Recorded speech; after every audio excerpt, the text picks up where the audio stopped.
Since it's April, I always like reading this poem at the beginning of the month. This is a way of sort of like indicating that that we've gotten past winter. This is from Vixen Soleil's Dance Craze. It's a dance poem, and when I was writing Vixen Soleil's Dance Craze, I had this idea that I was going to write a dance of the seasons. There'd be 12 poems for each month, and then I got to April, and then realized I had 9 more months to go, and stopped. But anyway, April. Suddenly, the legs want a different sort of work. This is because the eyes look out the window and the sight is filled with hope. This is because the eyes look out the window and the street looks a fraction better than the day before. This is what the eyes tell the legs whose joints become smeared with a fresh sap which would bud if attached to a different limb. The legs want a different sort of work. This is because the ears hear what they've been waiting for, which cannot be described in words, but makes the heart beat faster, as if one had just found money in the street. The legs want to put on a show for the entire world. The legs want to reclaim their gracefulness. This is because the nose at last finds the right scent and tugs the protesting body onto the dance floor. This is because the hands, stretching out in boredom, accidentally brush against the skirts of the world. I'm going to read a few jazz poems, and then I'm going to close with poems from Brutal Imagination. The later songs of Billie Holiday.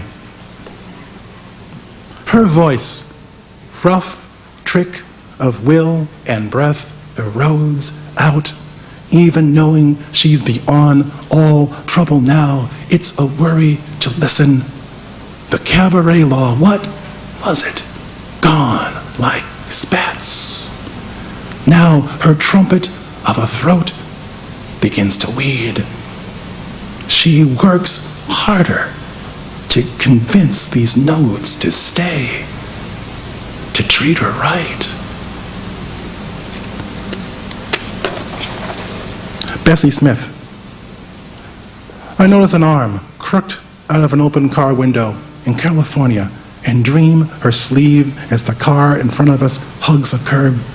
Unbidden trick of light, now she briefly returns from wherever things wander, abused and waves. August breeze cooling sweat off her tuned and haunted skin. Why was I born?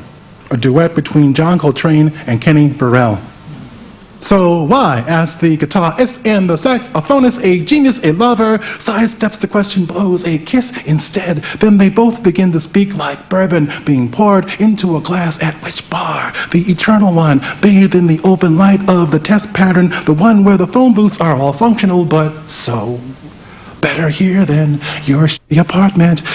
Her scent on the bed sheets until wash day, perhaps longer. Better here than finding lipstick on a bathroom glass. His brand of cigarette on the dresser. Their melody is the touch you now wish you'd never learned. The caress of fingers and breath that promised. What hurts is beautiful. The bruise of the lyric. Photo of Miles Davis at Lenny's on the Turnpike, 1968. New York grows slimmer in his absence. I suppose you could also title this picture of Miles, his lettery squint, the grace in his fingers, a sliver of the stuff you can't get anymore. As the rest of us wonder, what was the name of the driver of that truck? And the rest of us sigh. Death is one hell of a pickpocket. Photo of Dexter Gordon about the solo, 1965. To get the drift of this photo, think of the relationship between the sax and the player's mouth as two halves of an exclamation point. What I mean is, tonight Dex means business, ear, mischief, let's tear down the house, and nobody forced you to come here. Did they? Think of a warrior's narrow sense of duty if you want to envision his dark suit, or the way a pool hustler chalks his cue to understand the way Dex's fingers adjust his mouthpiece. What I mean is, Dexter Gardner's about to take that deep breath, the kind Superman took when he was too lazy to waste muscle on the bad guys. A shock of wind, a what hit us, and he could pick them up whenever he chose. Leadbelly.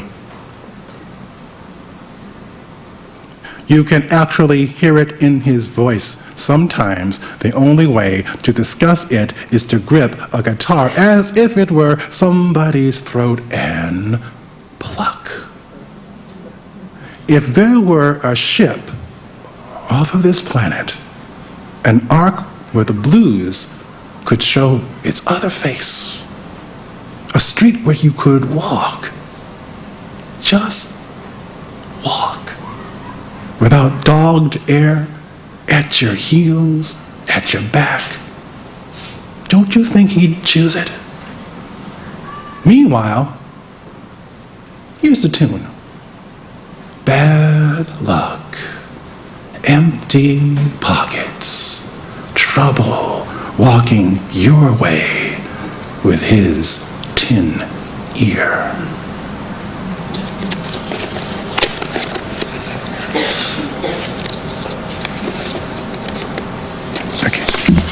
Chuck Berry. Hamburger wizard, long, loose limb, instigator, V8 engine, pouring for a storm. The evidence of a tight skirt viewed from the window of a moving city bus. Yelling her name, a spell into the glass. The amazing leap from nobody to stockholder. Look, Ma, no hands, pipe through a hot amp. Figure skater on the rim of the invisible glass wall. The strength of the dreamer who wakes up and it's Monday, a week of work, but gets out of bed. The unsung desire of the checkout clerk, the shops of the sleepy backwater town waiting for the kid to make good, the chauffeur home. The twang of the New Jersey turnpike in the wee hours, the myth of the lover as he passes blameless through the walls. The fury hidden in the word, almost. The fury hidden in the word, please. The dream of one's name in lights, of sending the posse on the wrong road, shaking the wounded Indian's hand, a brother. The pulse of a crowd, knowing that the police have pushed in the door, dancing regardless. The frenzy of the word, go! The frenzy of the word, go! The frenzy of the word, go! The spark between the thought of the kiss and receiving the kiss. The tension in these words, you can't dance. The amazing duck walk, the understanding that all it's going to take is one fast song. The triumph in these words, bye-bye New Jersey, as if rising from a shallow grave. The soda jerk who plots doo-wop songs, the well-intentioned business school student who does what she's told but suspects they're keeping it hid. Mr. Rock and Roll, jump over or get left behind. Mr. Taxes, who me? Money beat, you can't catch me, but they do. A perpetual well of quarters in the pocket, the incalculable hit of energy in the voice of a 16-year-old as her favorite band hits the stage, and 10,000 pair of eyes look for what they're after, more, and 10,000 voices roar for it, more, and a multitude you wouldn't care to count surrounds the joint, waits for their opportunity to break in.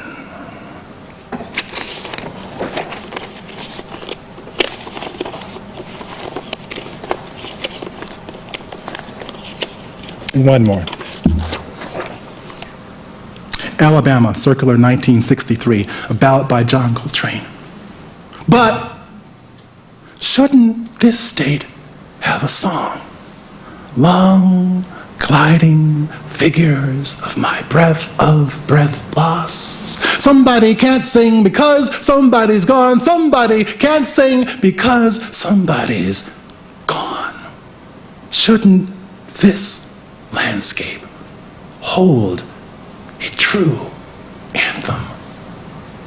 What you can't do, whom you can't invent, where you can't stay, why you won't keep it. But shouldn't this state have a song? And shall we call it My Face Will Murder Me? And shall we call it I'm Not Waiting?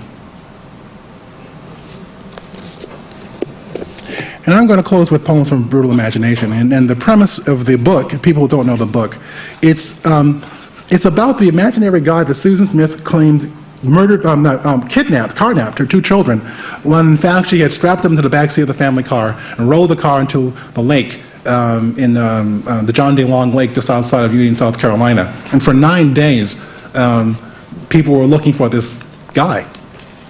And took 9 days for the authorities to break her story and get her to confess what really happened. And the premise of the book is what would happen if that guy was alive and had been alive for those 9 days and walking around and could talk. What was his story? What would be his story?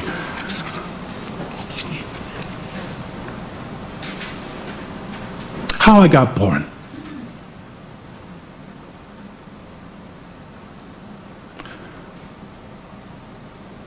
Though it's common belief that Susan Smith willed me alive in the moment her babies sank into the lake. When called, I come. My job is to get things done. I am piecemeal. I make my living by taking things. So now a mother needs me clothed in hand-me-downs and a knit cap. Whatever. We arrive, bereaved, on a stranger's step. Baby, they weep. Poor child. My heart. Susan Smith has invented me because nobody else in town will do what she needs me to do. I mean, jump in an idling car and drive off with 2 sad and frightened kids in the back. Like a bad lover, she has given me a poisoned heart. It pounds both our ribs, black, angry, nothing but business. Since her fear is my blood, and her need part mythical, everything she says about me is true. Who am I? Who are you, mister? One of the boys asked from the eternal back seat, and here is the one good thing. If I am alive, then so briefly are they.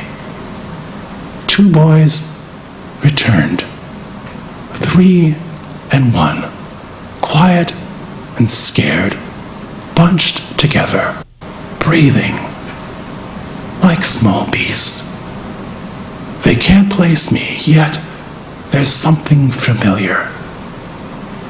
Though my skin and sex are different.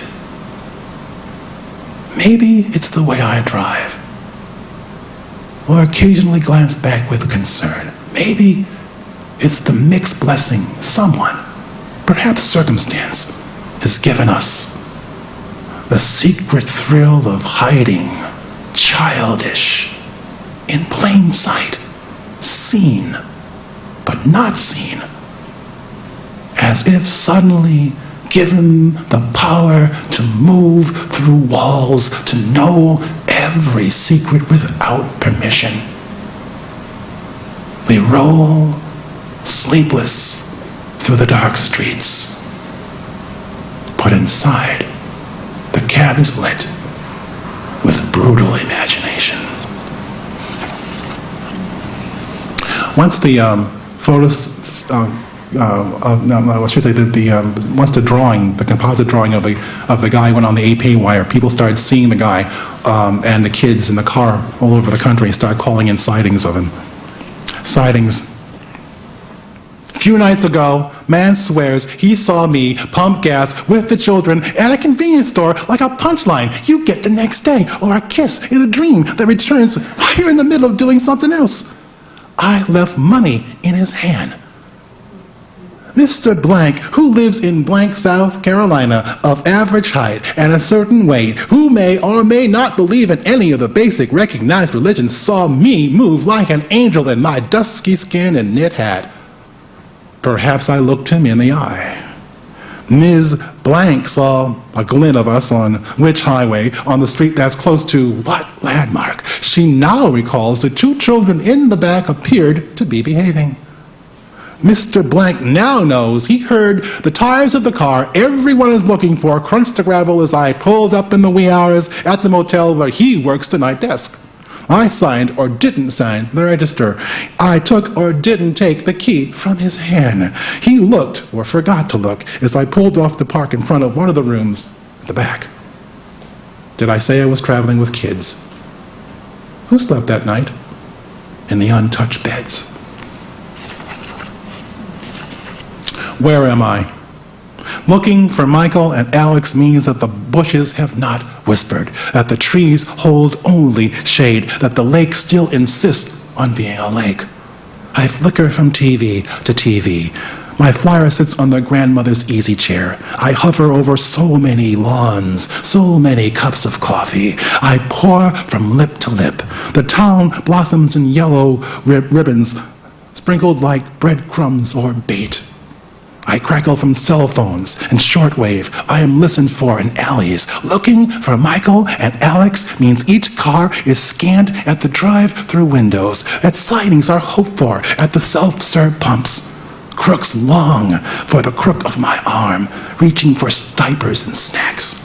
So many days I have loped from ear to ear, from beauty parlor to church.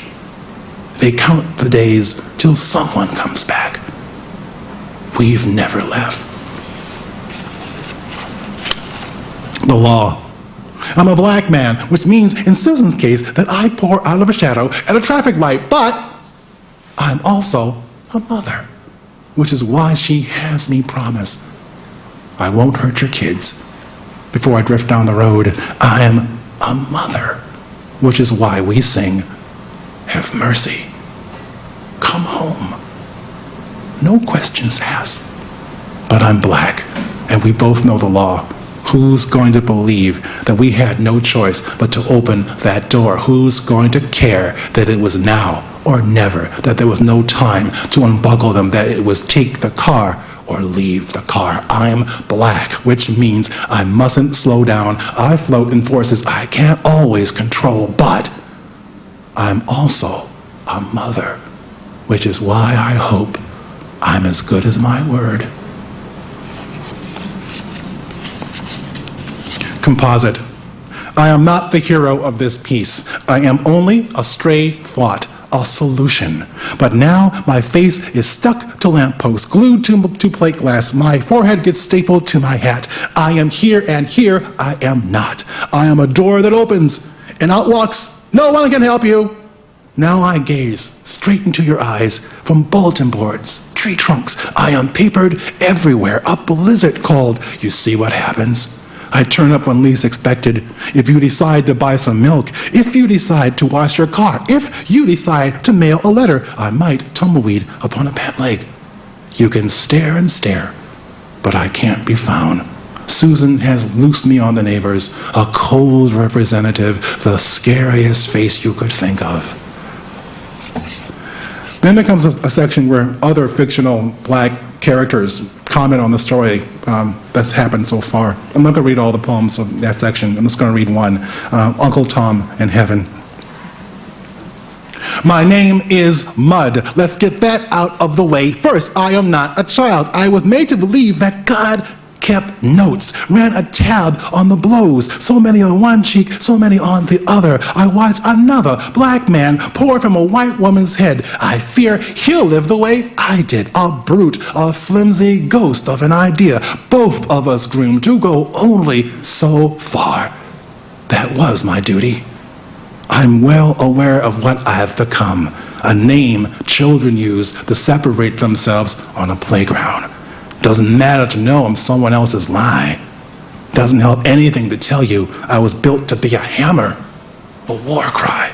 Like him, Nobody knew me, but in my prime, I filled the streets, worried into the eardrum, scared up thoughts of laws and guns. How I would love not to be dubious, but I am a question whole races spend their time trying to answer. My author believed in God, and being denied the power to hate her, I watch another black man roam the land, dull in his invented hide.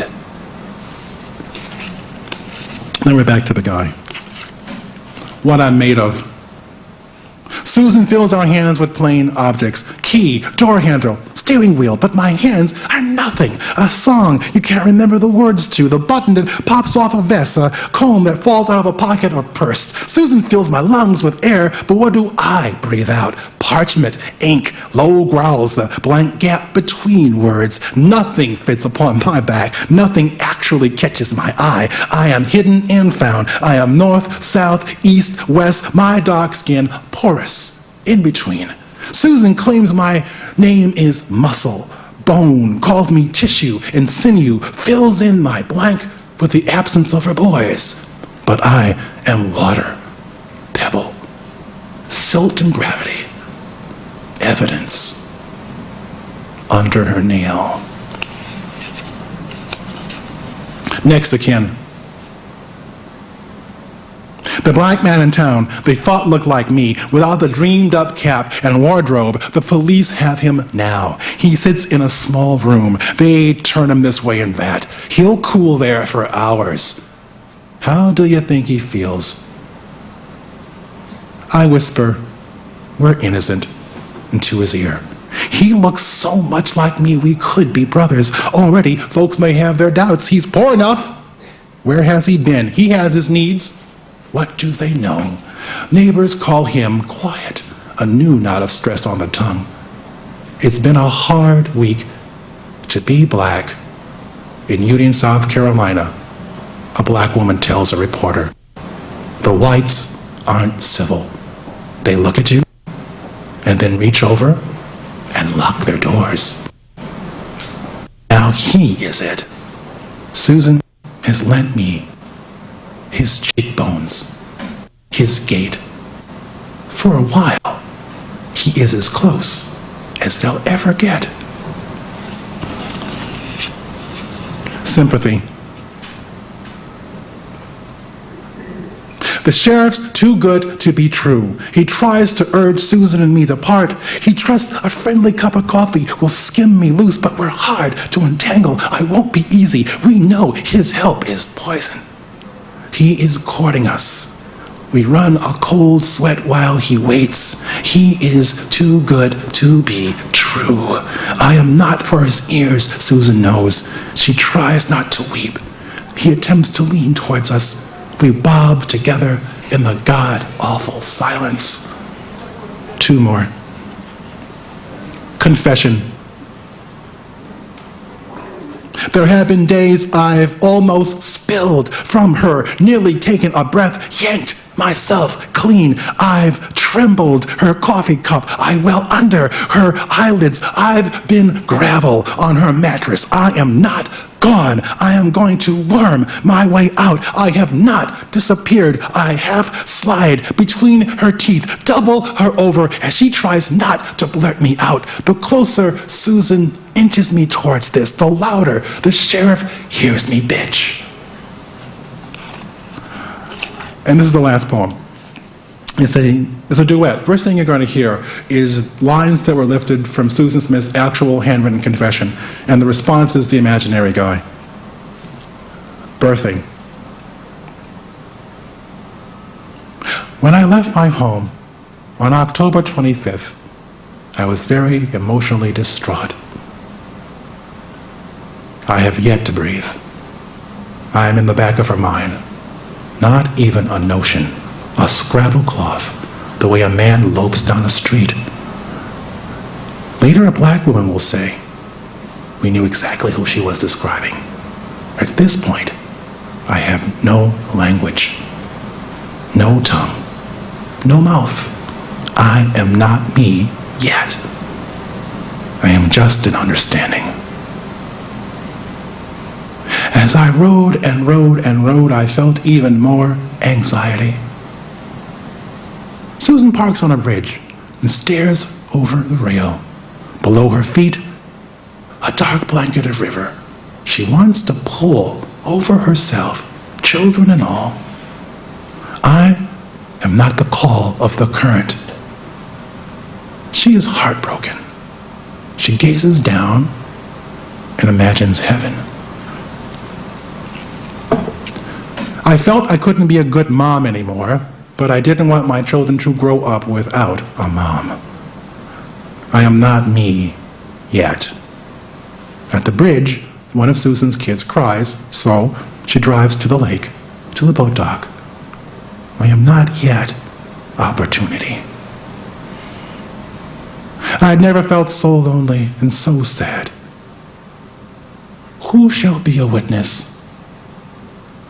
Bullfrogs? Waterfowl.